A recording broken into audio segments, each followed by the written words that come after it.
This is CityCast Philly. I'm Trinae Nari, and here's what Philly's talking about.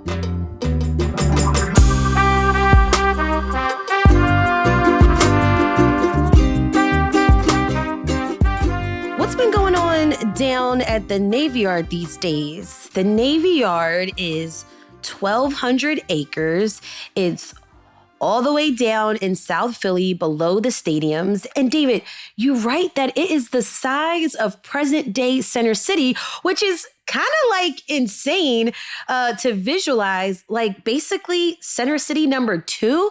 Are we calling the Navy Yard a new Philadelphia neighborhood, or is this something else? I think it's kind of been different things in different time periods. So, when the Navy was there, it was kind of like a netherworld zone where, literally you couldn't get in without passing through an armed guarded gate.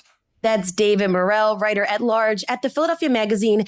You have an article in the August issue headlined, "Is this Philly's next hot neighborhood?" David, you're saying you had to have some credentials, basically. Right. And that kind of remained the case even after the Navy left in the mid to late 90s. But then, after that, when the Philadelphia Industrial Development Corporation, which is this kind of public-private partnership between the city and the Chamber of Commerce, they ended up taking over the land. And for the next 15 or so years, maybe 20 even, it was like an office park, so there was no residential there whatsoever. Now, what's kind of interesting and what the story is mostly about is that there is this attempt to build residential housing there. And while that was always kind of an idea to put some amount of residential in the Navy Yard, with PIDC, at various points, it was actually forbidden by the Navy for kind of convoluted reasons, but basically because it was an old industrial site. But this latest version is, instead of thinking it just about an office park that might have some housing, the kind of latest development effort is kind of trying to think about it more in terms of what if this were a genuine neighborhood? So the answer has kind of changed depending on what time period you're thinking about. Can it be both? Can it be both this work hub and a residential community?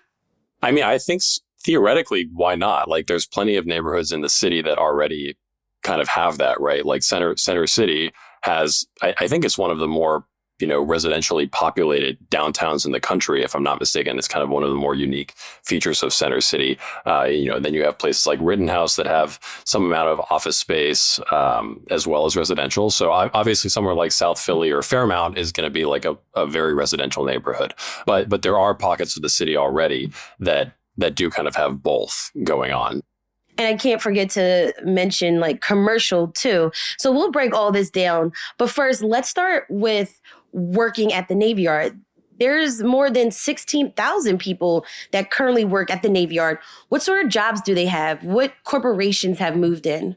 Yeah, it's kind of a shockingly high number, I think. And one of the interesting things about the Navy Yard is, especially the more that I got to know the place, is that it's very eclectic and it's an odd mix of things. I mean, the Navy still is there. The naval base has been closed since the 90s, but they still retain some land. If I'm not mistaken, they build propellers for nuclear submarines. So there's a foundry there that, is for the Navy. There are huge shipbuilding operations that have taken over what was the Navy's shipbuilding infrastructure. So serious, big infrastructure. There's a company called Hanwha, which is a Korean company that is investing billions of dollars in the shipyard. Then there's a local company called Rose Industries that is another shipbuilding company. I think they do big contracting for the Navy, actually. So there's that side of things. Then there's a kind of white collar workforce. So one of the first tenants to move down to the Navy Yard was GlaxoSmithKline. Now they've left, but there were, so there's been some pharma companies. There's a pretty big life sciences contingent. And then there's Urban Outfitters, which was kind of one of the first first big employers to also put a bet on the Navy Yard. They moved down there in the mid 2000s. So there's kind of like And it's in like this really cool building. yeah, honestly, an amazing building, a bunch of buildings that are, I want to say they're from the 19th century, again, former shipbuilding, like before the shipbuilding for the Navy got like super duper, modernized and industrialized. There were like kind of more elegant buildings, that the kind of older ships had been constructed in. So they've taken over a number of those buildings, most of which are not open to the public, obviously, since it's an office, space. But there is one building, the name of which is now escaping me, but it's the one building that's open to the public. They have their cafeteria in there, and it's like truly incredible. It's one of the coolest buildings I think I've ever been in Philadelphia. It's like feels super industrial, beautiful, gigantic ceilings, still has some like industrial infrastructure there. There's got a nice cafeteria, views of the waterfront, tons of plants, so it's kind of, it feels like an industrial greenhouse almost. So it's a cool space. We've mentioned all of the industries and businesses in the Navy Yard. Are all the jobs in the private sector, or are some of these government jobs? Yeah, I think they're in the private sector. So pretty close to the Navy Yard, there's another kind of master plan development that's called the Bellwether District, which is the site of the former refinery that exploded some number of years ago. And that area, that project, it doesn't have any residential planned, but they're kind of envisioning kind of like a part logistics, part life sciences facility. So they've just signed their first two tenants, one of which is it's like a cancer treatment company of some kind that produces some kind of sophisticated, I don't know, it's like an isotope or something. And apparently Bill Gates invested in that company, which maybe makes you think it's the real deal. And then the other building, or the other tenant, is like a canned drinks manufacturer, which is kind of strange, but I guess it will employ people, and it will kind of fit into the logistics and manufacturing side of things they have there. So that place is doing well, or at least is getting it, they're spending a lot of money on it. The Port of Philadelphia is also kind of in the middle of an expansion plan. The Hanwha, as I mentioned before, the Korean company that has some of the shipbuilding infrastructure at the Navy Yard, they're investing billions of dollars. So there's definitely a fair amount going on in this area. And I think there is also kind of like government desire to turn this part of South Philly into like a kind of industrial and manufacturing and life sciences, and just a bigger employment hub. When you spent time at the Navy Yard, did you feel like you were in Philly? No, not at all, really. And the other funny thing about the Navy Yard is like you feel like you're in 5 different places depending on where you're standing. So when you first walk through the gate, which is on Broad Street, kind of if you go past the stadiums and continue on down Broad, you pass through this threshold, and now you're officially in the Navy Yard. And there you see there are these big ships that are parked in like a naval basin, former Navy ships that are kind of out of date or decommissioned or, being worked on. I don't know really what they're doing with them, but they're there. So obviously that's very kind of unusual to see. If you go a little bit further down and then take a left, now you kind of are in this office park complex. And It's a weird kind of place because it feels like you're in like the downtown of a kind of mid-sized American city. There are kind of cool-ish glass buildings, but there's like not a whole lot of people around because it's still very car dominant. But then there are also some incredibly amazing buildings that were constructed down there by like some of the biggest, architecture firms in the world. Like there was one building in particular that really stood out to me. Is by I think they're Danish, called Bjarke Ingels. And it's a very cool office building that like looks like one side of it is just a normal square, and then like the second side like curves inward and is doing this like weird motion thing. So it's the type of architecture that, you see like in New York, but not really in Philadelphia. So like that feels like its own part. And then the Urban Outfitters part feels like you're on a college campus. There's like all these like hip, 20, 30 something millennials, whatever, like kind of creative people that are just like hanging around outside with their dogs. It feels like a quad almost. So it's very, very dependent on where you are. So some years ago, I actually was down to Navy Yard for this like art installation. And this was like probably one of my first times being like deep within the Navy Yard. And I remember someone, like a friend of mine, took me to a spot where one of the buildings seemed to be like an old factory. It was still empty, but at the bottom was like a koi pond. So basically, you don't really get a sense that like we're in Philadelphia. It's almost like this reimagined kind of space. Like you don't see row homes, you don't see a lot of murals, you don't see even a lot of people walking around. No, you don't really see a whole lot of people. I mean, I was reporting this mostly in like the early spring, late winter. So, I was kind of not seeing it at its full force, I think you'd probably say.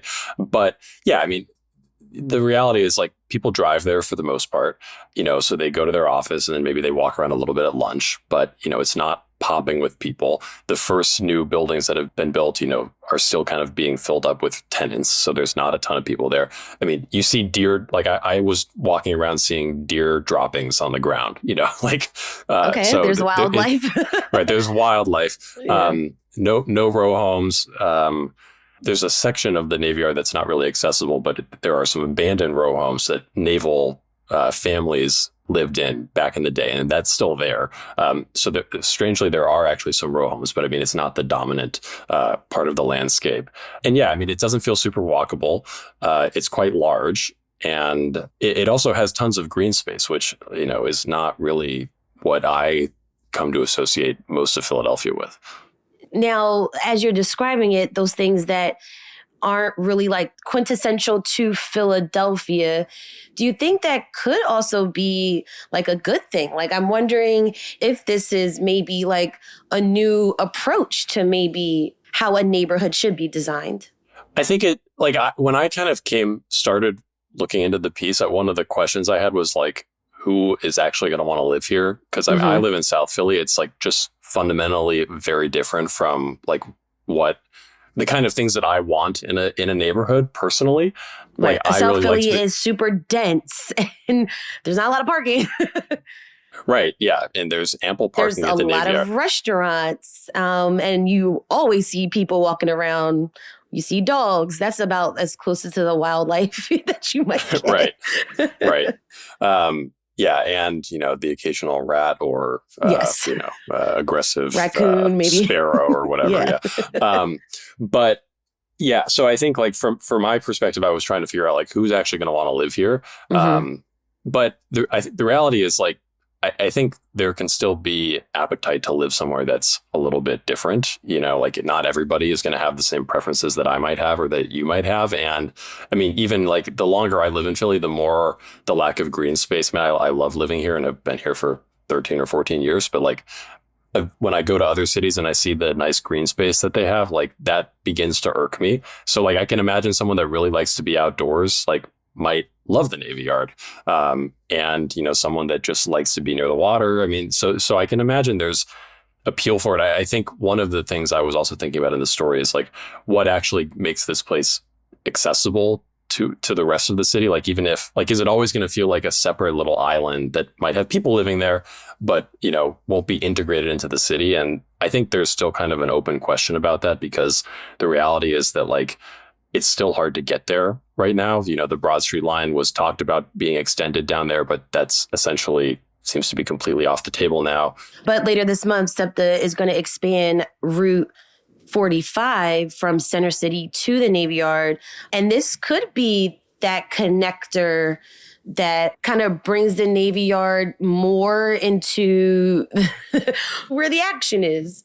Right. No, and I think that's a big deal. It will be interesting to see like how many people end up taking the bus down there, just even for like a weekend trip or whatever. Like that's definitely a big piece of connectivity that I think will help. And it's from doing the story, I also learned that the powers that be at the Navy Yard are also trying to think about maybe getting SEPTA to add a new bus line, perhaps that would, ideally like link the Navy Yard with the airport and maybe the center, University City, Life Sciences District. So, I mean, the more that happens, the better. Because right now, like the reality is one bus line is still probably not enough to like really link it to the city, but it's better than what was going on when I started the article, for sure. Now, David, is it true that there's no PPA down there? That's what they tell me. I didn't see any PPA down there. That must be nice. It's you don't have it's the stress definitely about parking. right. It's definitely it's a parking zone for the sporting events too. Like I was down there on opening day for the Phillies and noticed a ton of people parking in front of these office buildings and getting out wearing Phillies jerseys. So so I'm probably blowing up their spot by mentioning that. But because it's only a 10-minute walk for a 15-minute walk from the stadium, it's actually a good place to park. And probably less traffic getting out too. Right.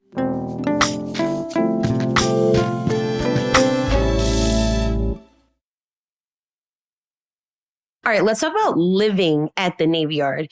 Talk to me about one of the first residential properties that are down there. It's called Ave Normandy. This is an incredible space, as you write. Tons of amenities, like a podcast studio for content creators, a gym, a golf simulator, rooftop pool. They even have spaces where you can work and have free coffee. Then the apartments, let's talk about the apartments. The apartment could be a 1-bedroom with like track lighting, a carpeted bedroom, walk-in closet. Starting price, $2,900 a month. Jeez. Top notch, basically. It's luxury apartments for sure. Yes. So this sounds like this is for the work from home professionals. And yet Philly, the main part of Philly, is still the second poorest big city in the country. So what is the bet that they're making here with this particular residential property? So two things to just mention with the residential. So there are actually two buildings that have gone up. One is the Ave Normandy, which you just mentioned. The other is called the Ave Constitution. So the Constitution one is slightly cheaper. I don't have the starting price offhand, but I mean, it's still not cheap. Like, to be clear, it's probably between $2,000 and $2,500 for the cheapest unit there, or comparable 1-bedroom unit as well. So still an expensive apartment, but it is, I guess they've tried to do like kind of luxury and then like super luxury with the other building. The other thing that is at least worth pointing out is that PIDC, Philadelphia Industrial Development Corporation. So it's the public-private partnership that between the city and the Chamber of Commerce that essentially controls the land and gets to pick who develops on it, which selected this developer to build, across a certain number of acres at the Navy Yard. They've essentially mandated that 15% of the units be, you could kind of put it in quotes, affordable. So, there are kind of different ways to measure that. And in this case, it's for anyone up to, I think it's 120% of their area median income. So in the story, I basically said that the cheapest studio at one of the new buildings would be about $1,250 a month. So that's 15% of the units. So I guess there is some effort, or at least some mandate to have, affordability baked into all of the residential that's going to happen. So it's not just for the buildings that were built, but also for all of the 4,000 units that are planned down there. But you're right. Like it's a certain type of person that can afford to live in a fancy building like that. So, okay, here's what I'm trying to think, because, for residents, for workers, you need places like a grocery store, right? To get groceries. You need places to get lunch, pick up your prescription, grab an expensive matcha drink. You maybe even need, a Wawa nearby, or at the very least, a corner store. Are those options available at the Navy Yard yet? No, would be the short answer. The slightly longer answer is that there's a very small number of retail commercial places that are currently there. It's essentially mostly places that have all been established to cater to the workforce there. So there are a couple of there's like a Denix sandwich outpost, and it closes after lunch. There's the Urban Outfitters cafeteria, which also is only open for lunch. There is one bar called, I believe it's called the Gatehouse, which is pretty popular before like pre-game, sporting events. It's a totally fine bar. And then there's one small place where you can get coffee that I didn't actually manage to get to when I was doing the story. But basically, no, all of these things, many of these things are planned. So like the developers have built ground floor retail into these two new buildings that just were constructed. So the hope is that those will fill up with, at least one other restaurant. I think there was talk about a nail salon, a deli, which would have like grab and go food. So the developers definitely know that to get people to want to stay down there, like they're going to need to have more retail and places to just like, right, as you said, like get your prescription or something. But the reality is like, I from what I could gather talking to them, it doesn't sound like a grocery store, for instance, is planned down there. There's just not enough people there yet.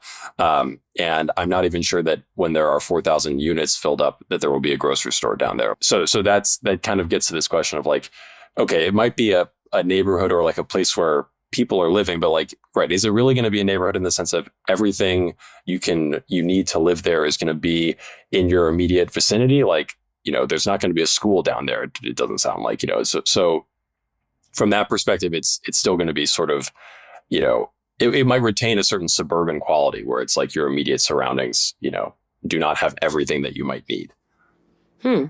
So then my question then becomes, what does it take to make a Philadelphia neighborhood a neighborhood? Like, what does it take to make a neighborhood attractive to people? Because I feel like in order to get more retail, you would have to like have a plan or some type of proposal or promise for retailers to be like, hey, you're going to have all this influx of people. But in order to have that influx of people, they got to be able to afford the rent. I see why they're like all the amenities are at these residential places to attract people. And yet, do you think that it's working?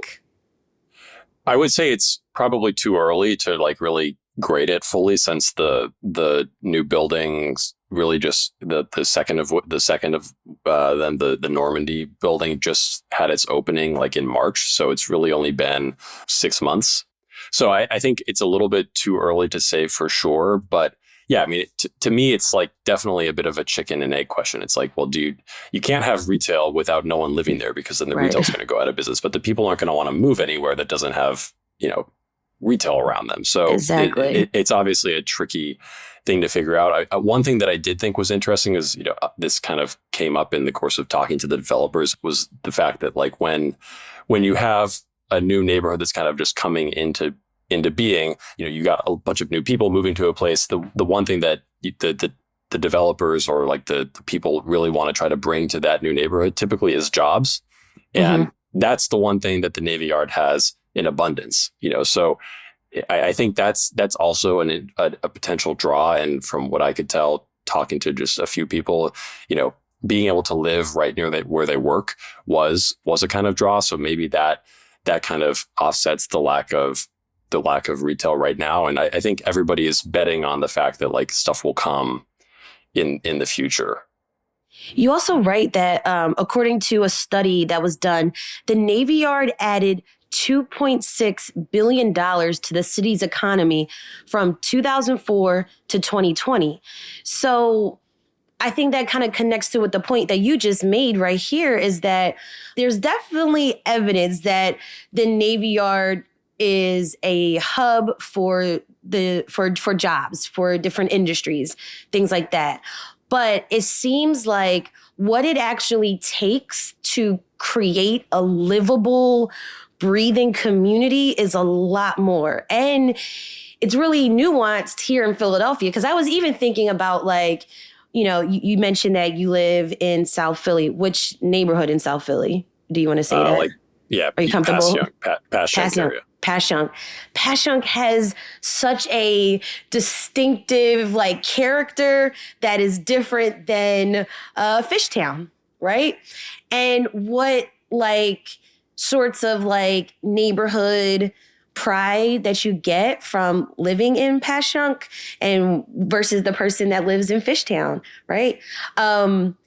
Those are like the untangible, or like you can't really like put a price tag on that feeling. And so I'm like so curious about this, because it seems like the Navy Yard is hot, it's sexy, but it is still very, very much empty. And even with like all these big bets, like what is it going to take to attract Philadelphians? And is this really a place for the current Philadelphian, or is the Navy Yard community looking for someone else? Yeah, I mean, it's a little bit tough to say. I mean, I think certainly, like, I did talk to the developers about like who they imagined as their kind of ideal person who's going to live there. They sort of made a couple of different suggestions. First and foremost were people that work down there already, just for the kind of convenience factor. Secondly, they sort of were suggesting, people that maybe are, in their mid 30s or so, and like they've lived in the city for a while, but like now they have a kid and they have a dog and they want to be able to spend more time outside, but like still be close to the city, so maybe someone who's like kind of retired from going out in Fishtown, but now just wants to settle down with their dog or whatever, and just chill at their nice pool, which probably is a type of person that exists, And then the kind of third group they talked about was people like empty nests, families coming, who might have lived in the suburbs for a while and like now want to come back into the city, but they're kind of scared of the city because it can be dangerous. And so like those might be certain types of people that will end up living there. And then, yeah, I mean, in terms of like what the feeling of the place is going to be once it fills out more, it's obviously difficult to predict. I mean, you could imagine that it might end up feeling like a type of fish town, maybe, but it could also end up feeling like a sort of more generic, like a nice new development that doesn't have a lot of character, Is this a good time for the Navy Yard to keep expanding? I would think so. Like the Inquirer just had a story about like how I think the buildings are only 30% full right now. So again, like it is pretty early. Like I'm, if I'm not mistaken, these big, especially like these luxury products, they're not pre-leased all on day one, and, they've also mostly been open during the summer, which is kind of a slower time for leasing. So it seems like the demand is pretty high in the city for these luxury apartments. There's the big giant building at Broad in Washington that the Post Brothers built. There's one along Spring Garden in kind of Northern Liberties area. So like, those buildings seem to be doing pretty well. So like, it seems conceivable that the Navy Yard could fill up, but it takes time. The thing that I think definitely is in its favor is that there is a ton of investment on the job side still taking place in that kind of immediate vicinity. I was thinking of like other things that we have in, I guess I just want to say more in the continental part of Philadelphia, is like protected bike lanes and satellite buildings where residents can get city services from. Are those part of the conversation when developers are looking to expand the Navy Yard? I haven't heard anything about like any type of city facilities down there. Again, I think part of the reality is that like there are not that many people down there right now, so it doesn't really at this point probably make sense to invest in that kind of infrastructure, especially like if that would be presumably tax funded dollars that are constructing a city facility or what have you. But in terms of like the rest of the infrastructure, one of the interesting facts about the Navy Yard is that it's actually, and this also kind of it goes to explain why there's no parking authority down there, is that they control their own roads because it was set off from the rest of the city. They also have their own utilities, like they have their own utility grid. It's now connected back into the the city grid, but like this was a complicated process because when it was the Navy's land, they just were separate off their own. They had their own grid. So even when the city took over the land, it didn't actually take over like the roadways. PIDC ended up building a lot of the roadway infrastructure. So they have a lot more freedom to be creative, when it comes to like the built infrastructure. So, I mean, I would say the bike lanes down there are probably better than average in the city. But if you look at their master plan, they have like even more interesting ideas, like fully protected lanes going down Broad Street with like a nice, kind of landscaped median between them. And then, they're plan to have or would like to have bus rapid transit going down the middle the middle of Broad Street, which would hopefully continue up even into the city's part of Broad Street. But the point is that they have control to just do what they want. They don't have to ask the streets department. There's no bureaucratic logjam you have to get through to kind of do this. There also aren't any neighbors that are like trying to prevent bike lanes because no one really lives there yet, which is something that you sort of see like on the Spruce and Pine Street situation. So it just has these quirks about it because it was separate for a long time that, the city's, tentacles don't fully reach back there at the present day, at least. All right, David, thank you so much for your time here on CityCast Philly. Thanks for having me.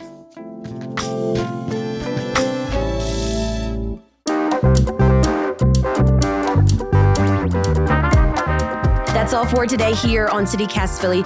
If you enjoyed this episode about all of the happenings down at the Navy Yard, share this episode with a friend. Also rate the show, leave us a review, and hit that subscribe button. Be sure to sign up for our morning newsletter to learn more about what else Philly's talking about. And don't forget, you can support the show and get great perks by becoming a CityCast Philly neighbor at membership.citycast.fm/Philly. All right, we'll be back tomorrow morning with a lot more news from around the city. Bye.